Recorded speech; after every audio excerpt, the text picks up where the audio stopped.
Hello, everyone. I'm Dr. Randy Brinson, President of the Christian Coalition of Alabama. I'm here today with one of the candidates for AG, Attorney General of the state of Alabama, Katherine Robertson. Katherine, thank you so much for taking time to meet with us and talk with us so we can share your vision and your ideas with what you want to do as Attorney General if you happen to prevail on the upcoming election on June 16th. Thank you for having me. Yeah. So, Katherine, I know you've had some really good commercials about your background from Selma, your homegrown girl from the country in Selma, went to Auburn University. And then when you left Auburn, that's kind of how you got into politics. Tell us a little bit. A lot of people don't know about how you got interested from when Auburn, and then you ended up in Washington, D.C. That's kind of quick traverse those kind of political paths. So tell us about how you got there. I applied to Alabama my senior year and was accepted. And I just sort of felt like I wasn't ready to jump right back into school. And I just wanted to make absolutely sure that the practice of law was going to be my calling. And so I decided to go see if I could find a job in Washington, D.C. And I specifically targeted the Justice Department. I thought that that'd be a great place to get my feet wet, to see if I really loved the practice of law. And I did. I absolutely loved every minute of it. And so did that and then came back and attended Alabama. And I guess the rest is history. Yeah, well, Alabama, as you know, is quite a fantastic law school, very competitive law school. So congratulations on getting in law school there. I think my son was a senior in law school at Alabama when you our first year. I think that's right, if I remember right. Yeah, Chris and I crossed paths in law school and then again up in Washington. Yeah, because I think he was, if I remember right, I think he was clerking with Senator Sessions. There was some kind of overlap you had with y'all, or right before you. He clerked as a law school student with Senator Sessions and got to know him real well. So a lot of common things there. Senator Sessions and Judge Pryor, some really fine lawyers and a lot of great experience. So when you went back after you got out of law school, you went straight back to Senator Sessions' committee. Is that right? Am I right about that? I clerked for him as a law student and then joined as legislative counsel, his judiciary staff. And that was really where the foundation for what I do now was laid. I've loved criminal justice policy. We worked a lot on federal sentencing policy. And that committee also provides oversight of the Department of Justice and confirms or rejects judicial nominees and U.S. attorney appointees. And so it was a really remarkable experience to see the federal side of the job that I really do now in the AG's office. Yeah, how was that? I was curious, just how was that challenging to be? I guess that was during the Obama term, right? How was that challenging when the Obama administration was in charge and here you were vetting, I guess, judicial nominees that they were putting up. Is that right? Yeah, we were able to stop a couple from getting on the bench. Goodwin Liu was one that I remember that stands out. But, we fought hard against Sotomayor. Unsuccessfully, of course, but it was good training because you're not always going to be in the majority. Yeah.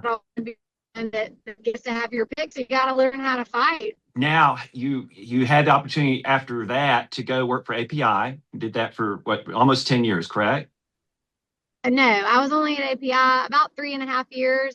Gary Palmer hired me right before he ran for Congress. So got to spend a little time with him and then really kind of stepped into a leadership role when he exited. That was a great opportunity to learn state government. It was my first foray into state government, to learn a lot about our state's finances, our budgeting process, and then, of course, all the cultural issues that API takes on.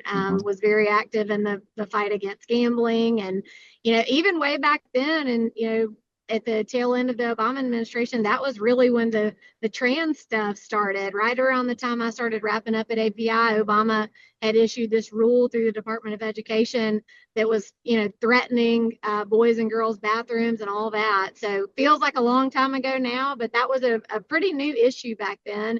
And I left API in 2016 to join the Attorney General's office. Yeah, talking about Obama years, when you were also, I guess you had started with the Attorney General's office also still towards the end of the Obama years, I guess. Is that correct? Isn't that right? I started in the AG's office right after President Trump was elected. And so Okay. Obama was still in office. That was Uh-huh. the end of his term. And as any good Democrat president does, he issued a whole lot of bad executive orders on his way out the door. And so when I came into the AG's office, we were having to get those, overturned while we were waiting for a new president to be sworn in. So lived through the very tail end of the Obama administration. And of course, he was throwing whatever he could at the Republican states on his way out the door. Yeah, speaking of that, we're still under, a lot of people aren't aware, we're still under some of those Obama era and even early era court orders. For example, I think if I remember right, even this, I don't know, but Montgomery's on, I don't know, but I know Birmingham is still under some of those court orders. They've been in there forever and ever and ever. And one of the things that's perplexing to us at Christian Coalition is we're still under these desegregation orders in schools going back forever that really are kind of outdated. For example, that the judge, give us some insight on this, Katherine. This judge in Huntsville, the case in Huntsville, we're seeing repercussions of that where we have now some of this. There's just one little island of school like Huntsville High School, but all the rest of the city is under these. They're closing some of the predominantly minority schools and then forcing them over into these other schools miles away, particularly Whitesburg and Grissom, those schools, they're 72% Black and Hispanic. And the educational standards there, that was a really good school, now it's going down because of the challenging type of high-risk students and families that are part of that. Yeah. Why are we, has the Attorney General's office done anything about that, or do they plan to do anything about that? Why are we still under that? What's the issue there? Yeah, this is definitely a pet project of mine. The short answer is about 40 school systems across our state are under desegregation orders that were placed there by federal courts in the 1960s and 70s. Now, these are not statewide, so they're not necessarily under the Attorney General's purview. These are local lawsuits and local court orders. But the premise of the court orders is that in the 1960s, this public school system was designated by a federal court as one that was intentionally segregating, intentionally using racial discrimination against minority students. And so they got put under these court orders that essentially have no expiration date. Right. That doesn't fly anymore.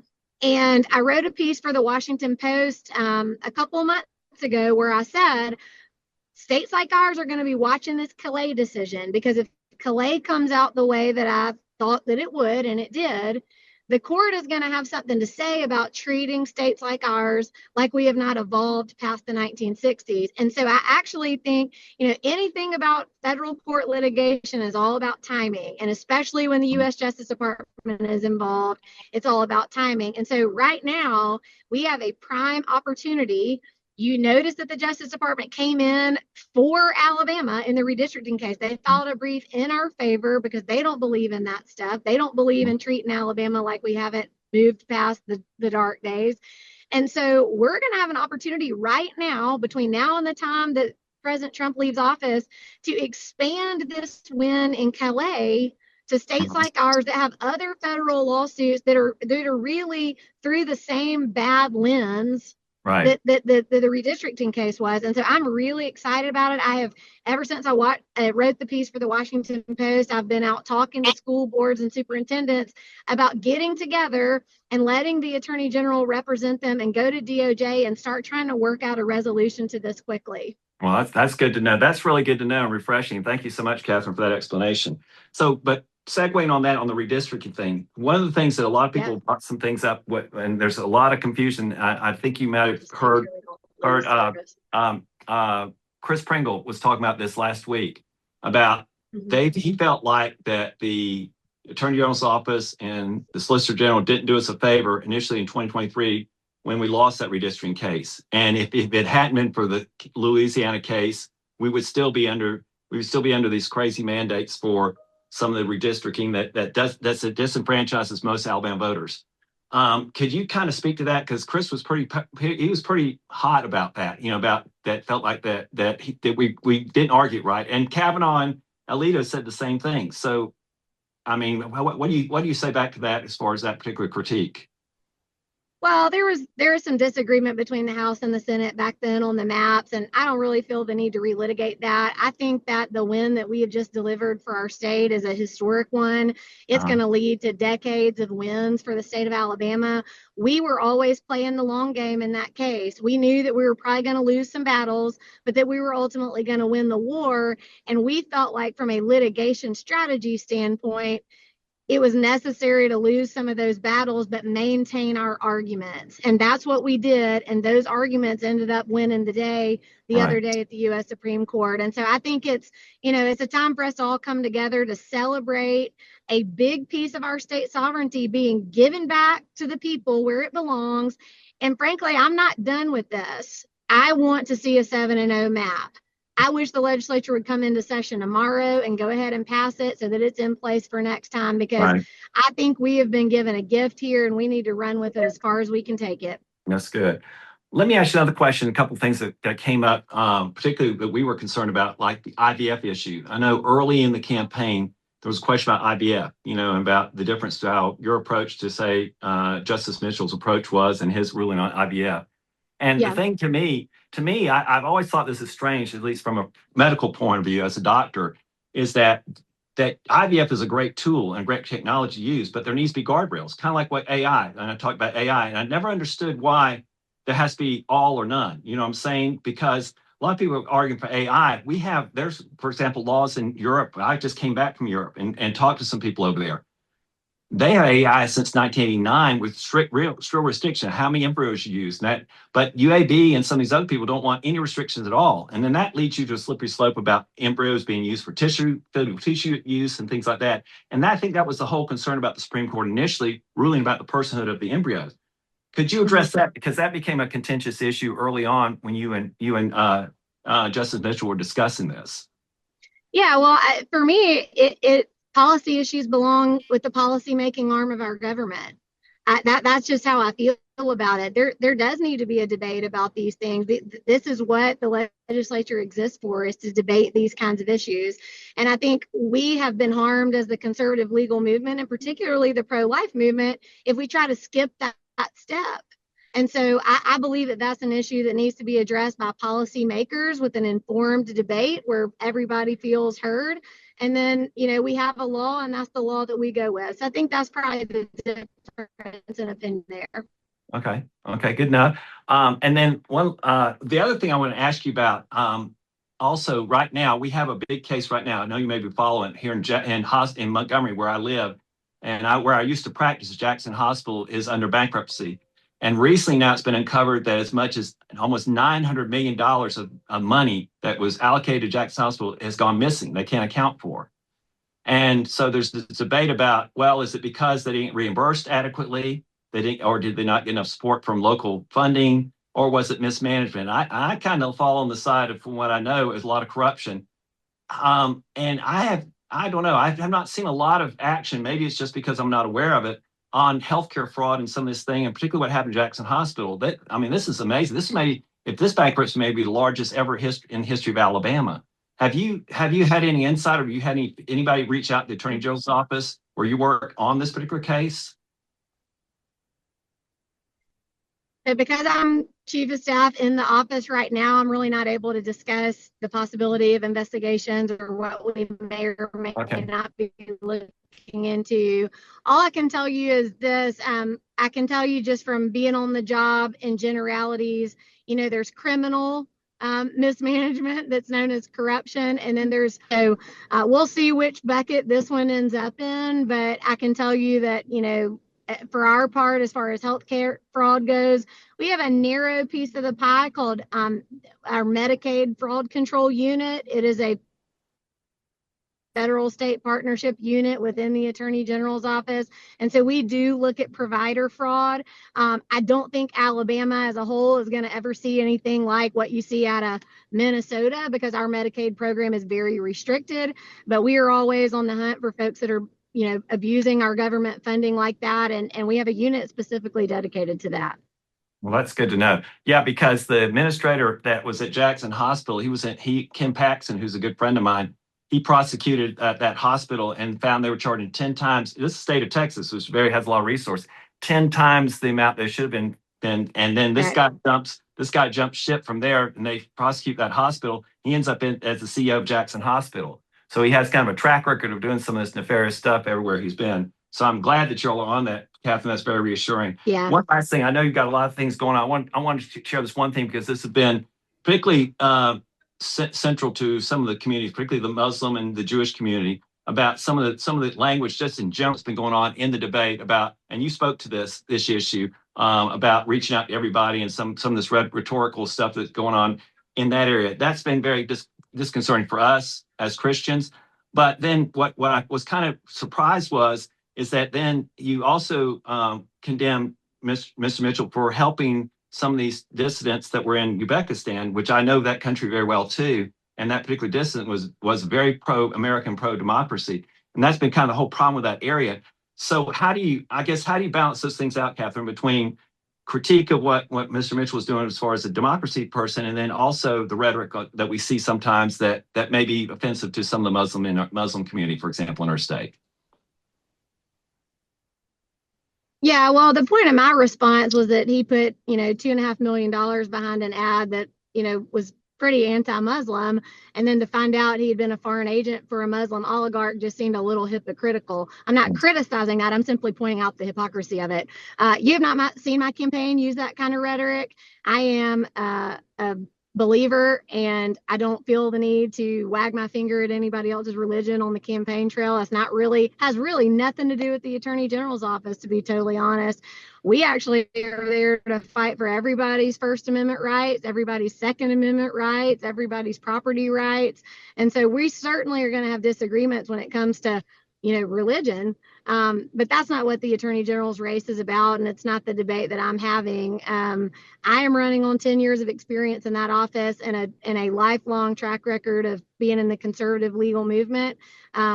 I don't feel the need to put anything super wild on TV to convince people of that. I think there's still room to be a statesman where you can. Now, look, ads are ads. If somebody punches me, I'm going to punch back. That's how politics works. But if you'll look at the ads that are about me and my record, it's about what I stand for, what my family has stood for 8 generations in Alabama. And I think that the support you've seen me get is a pretty good indication of the kind of people that I stand with: farmers, foresters, landowners, the NRA, Christian conservative groups, Club for Growth. These are people that have watched my whole career. And so I have a lot of confidence in that when I go out on the campaign trail. Well, that's good to know. That's very good to know. Finally, I want to just leave you with one thing, because I know you're busy and fixing, and I appreciate your time. AI has been real near and dear to us as an issue here at Christian Coalition. We've seen families and women, girls, come to us using revenge, all kinds of things, bullying types of things, AI, and these pornographic images. I mean, I hate what they're doing and the type of language they're using. I've always been surprised why England and Paris and these different law enforcement agents are going after Gronk, for example, or some of these other platforms actively. Yet the enforcement part right now by the attorney generals in a lot of states it's including ours, has been very, very minimal. You know what I'm saying? Because you can't go just after this young kid that's gone this Gronk, for example. We need to stop Gronk from creating the algorithms that create that, or tell someone how to get an abortion, or anything of these other terrible things that AI is doing.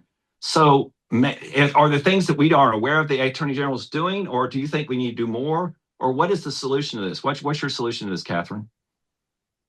Yeah, I think, well, one of the things, I've talked about this, one of the things we wanted to do specifically for Alabama was to have a criminal law in place that would make it a felony to use AI-generated child sex abuse material. That we were one of the first states in the country to do that. We just passed that bill 2 or 3 years ago. I helped Senator Matt Woods write that bill. And the point is that when we go make these cases against offenders that have child pornography, we don't need to prove if it's real or if it's AI generated. And we're one of the first states to get ahead of that, because it was really going to start complicating our investigations and prosecutions of these cases. Now, separate from that, the AI issue at large, it has come at us fast. It has come at all 50 state AGs fast, Democrat or Republican. But you can imagine, depending on the side of the aisle you're on, you're going to handle it a different way. I think America has sort of followed Trump's lead on wanting to be hands off, wanting to, the free market to work and let AI kind of proliferate and do its thing without a lot of regulation. The president has specifically called for states not to regulate AI. And so it's been a difficult dance for the law enforcement entities like ours to figure out exactly how you navigate that, but also protect kids and keep this stuff off the internet. There are a lot of subpoenas that have been sent out to a lot of companies to try to get to the bottom of why these algorithms are pushing the way that they are. And it is a very hot topic amongst the other Republican attorneys general. People probably don't realize that we are on the phone on a weekly call with my level folks, the chief deputies and chief counsels around the country, as well as the AGs themselves, to figure out how we're all going to work together to solve these things. And so I don't think anybody has the exact right answer right now. We are trying to figure out how it happens and what these companies are doing, where some have safeguards and some don't, so that we can decide whether there's a consumer protection case to be made or whether Congress needs to act. But I'm for an all of the above approach on trying to get to the bottom of this and make the internet safer. But as a mother, I also think parents have a big responsibility here. I think people look to the government to solve problems, and we certainly should. But parents still have the ultimate responsibility on what they're giving their kid access to: phone, laptop, you name it. I talked about that in the Roblox settlement announcement a couple of weeks ago. We don't ever want to do anything that's going to make parents think that they don't have a role to play here. And so just to my fellow parents out there, you're the front lines. Well, the reason I brought that up, we just had the big tech sideline your colleague over in Louisiana from supporting a bill that would create a cause of action against them. That's atrocious. And we've had, like I said, this past legislation, we did not get things to pass. We couldn't get a call to action, cause to action. The only way you're going to stop these people from doing this is create a cause of action where they have a threat of a lawsuit if they keep those algorithms in place. And that's very easy. Just take those algorithms out. I don't understand why that part's complicated, Katherine. That's the part that blows my mind. And like I said, they just scared off one of our very strong lieutenant AGs over in Louisiana, and no telling what they did over there just before its passage. And that's kind of their modus operandi. We want to know, if you're going to be Attorney General, will you stand by HB 347 and support what it says about creating a cause of action, or support those legislation when we put it in the legislature? I'm not proficient in every line of that bill. I think you and I talked about that the other day. It's not something my office has been involved in yet. What I want to make sure I'm doing is if there's a private cause of action, that does not absolve the state from using the tools at our disposal. Right. And frankly, a big tech company is a lot more afraid of going up against the state of Alabama and 26 of our colleagues than probably a private citizen or a private entity. And so while I'm not opposed to that, if that effort is successful, I really like the tools that we have at the AG level. Those cases don't happen overnight. But when you get a subpoena from the state of Alabama and you're on the other side of the V from a state joined by 25 other states, that's a very, very powerful tool. And it's one that, we have tried to use and will continue to try to use against these big companies. Yeah, well, that's good to know, Katherine. The good news is the NAAG is now supporting our position, and they're getting consensus on that, and basically going after Gronk and these people say, hey, give them the warning. And the National Association of Christian Lawmakers has made this one of their top priorities. So those are the good things. And so we appreciate all the good people, you particularly, and your work you've done at the AG's office, and all the good prosecution. And this has been very, very insightful for me, as well as I know our listeners here. So we appreciate the time you took here right before the runoff to give us time to hear your heart and your vision for Alabama. So thank you so much for your time, Katherine. I really appreciate that. Thank you so much for giving me the opportunity. Enjoyed it. Okay. God blessings on the campaign trail. Okay. Thank you so much. Y'all take care. Thank you.